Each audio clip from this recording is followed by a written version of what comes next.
ഞാൻ ഇങ്ങനെ ഒരു വീഡിയോ ചെയ്യാൻ ആഗ്രഹിച്ചൊന്നുമല്ല. പക്ഷെ റീസെന്റ് എന്റെ ഫീഡിൽ വരുന്ന കുറെ കാര്യങ്ങൾ കണ്ടപ്പോൾ ഈ ഒരു വീഡിയോ ചെയ്യാതിരിക്കാനും എനിക്ക് മനസ്സിലാകുന്നില്ല. കാരണം ഞാൻ പറഞ്ഞുതരാം.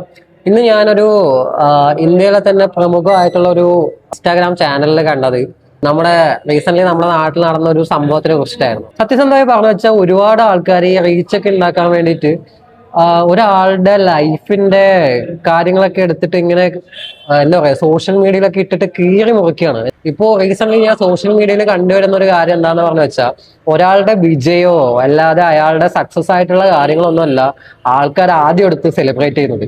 നല്ലോണം അധ്വാനിച്ചിട്ട് കയറി വരുന്ന ഒരാളുടെ ഡൗൺഫോളില് അയാളിനെ ക്രിറ്റിസൈസ് ചെയ്യാനോ അല്ലെങ്കിൽ അയാൾ ചെയ്യുന്ന കുറ്റങ്ങളെ കണ്ടുപിടിക്കാനോ ആണ് ഇവിടെയുള്ള ഭൂരിഭാഗം ആൾക്കാർക്കും താല്പര്യം. റീസെന്റ് തന്നെ ഞാൻ ഈ ഇൻസ്റ്റാഗ്രാമിലും യൂട്യൂബിലൊക്കെ വരുന്ന കമന്റ് സെക്ഷൻ ഒക്കെ എടുത്ത് നോക്കി എന്ന് പറഞ്ഞു വെച്ചാൽ അതിലൊക്കെ ഇവർ പറയുന്ന കാര്യങ്ങള് എന്താ പറയാ ഭയങ്കര അരോചകമായിട്ടാണ് തോന്നുന്നത്. നമ്മൾ ഒരിക്കൽ പോലും ചിന്തിച്ചു നോക്കുന്നില്ല. അതൊക്കെ നമ്മുടെ ലൈഫിൽ നമ്മൾക്കോ അല്ലെങ്കിൽ നമ്മൾക്ക് അത്രയും വേണ്ടപ്പെട്ടവർക്കൊക്കെ ആണ് സംഭവിക്കുന്നതെങ്കിൽ നമ്മൾ ഈ രീതിയിലൊന്നും ആയിരിക്കില്ല പ്രതികരിക്കുക. ഈ സോഷ്യൽ മീഡിയ ഹാൻഡിൽ ചെയ്തിട്ട് തന്നെ ഈ ആൾക്കാരുടെ പെരുമാറ്റത്തിലൊക്കെ ഒരുമാതിരി ഈ നാർസിസ്റ്റിക് പേഴ്സണാലിറ്റി ഒക്കെ കയറി വരുന്ന പോലെയാണ് എനിക്ക് ഫീൽ ചെയ്തിട്ടുള്ളത്. റീച്ച് എന്ന് പറയുന്ന ഒരു സാധനത്തിന് വേണ്ടിയിട്ട് അല്ലെങ്കിൽ ആൾക്കാരുടെ മുമ്പ് ഞാൻ ഇതൊക്കെ പറഞ്ഞ വലിയ ആളായി എന്ന് കാണിക്കാൻ വേണ്ടിയിട്ട് തന്നെ പലരും പല രീതിയിലും പല വീഡിയോസ് ഇടുന്നുണ്ട്.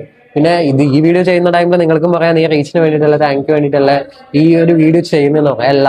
ഞാൻ ചെയ്യുന്നത് എൻ്റെ ഒരു മനസാക്ഷിക്ക് വേണ്ടിയിട്ടാണ്. ഈ ഒരു സാധനങ്ങളൊന്നും പറഞ്ഞില്ലെങ്കിൽ ഇതിന്റെ അടിയിലൊക്കെ പോയിട്ട് കമന്റ് ഇടുന്ന ആൾക്കാർ ഈ പറയുന്ന കാര്യങ്ങളൊക്കെ എന്തോ വലിയ മാസ് കാര്യമാണ്. അല്ലെങ്കിൽ ഞാനിങ്ങനെ പറഞ്ഞ് 4 പേര് അതിന് ലൈക്ക് ഇടും അല്ലെങ്കിൽ അതിന്റെ താഴെ 4 ഇമോജിയൊക്കെ ഇട്ടെന്ന് പറഞ്ഞു വെച്ചാൽ തന്നെ ഞാൻ എന്തോ സെറ്റപ്പായി എന്ന് വിചാരിക്കുന്ന ആൾക്കാർക്ക് വേണ്ടിയിട്ടാണ് പറയുന്നത്. നിങ്ങളൊക്കെ ചെയ്യുന്നത് ഏറ്റവും വലിയ ചെറ്റത്തരമാണ്.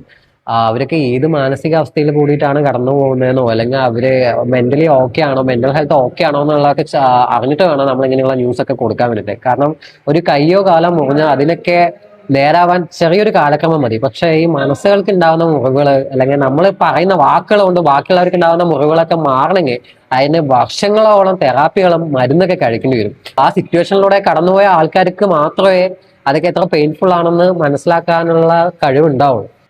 അപ്പൊ ഇങ്ങനെ വീഡിയോസ് ഒക്കെ ഇങ്ങനെ ചുമ്മാ റീച്ചിന് വേണ്ടിയിട്ടൊക്കെ ഇടുന്ന ആൾക്കാരോട് ഒന്നേ പറയുള്ളൂ, ഇങ്ങനെയുള്ള പരിപാടികളൊന്നും ചെയ്യാതിരിക്കുക. ബാക്കിയുള്ളവരെ വിഷമിപ്പിച്ചിട്ട് നിങ്ങൾക്കൊരു റീച്ച് ഉണ്ടാക്കാതിരിക്കുക. അതന്നെയാണ് എത്തിക്കലി കറക്റ്റ് ആയിട്ടുള്ള ഒരു കാര്യം എന്നാണ് ഞാൻ വിശ്വസിക്കുന്നത്.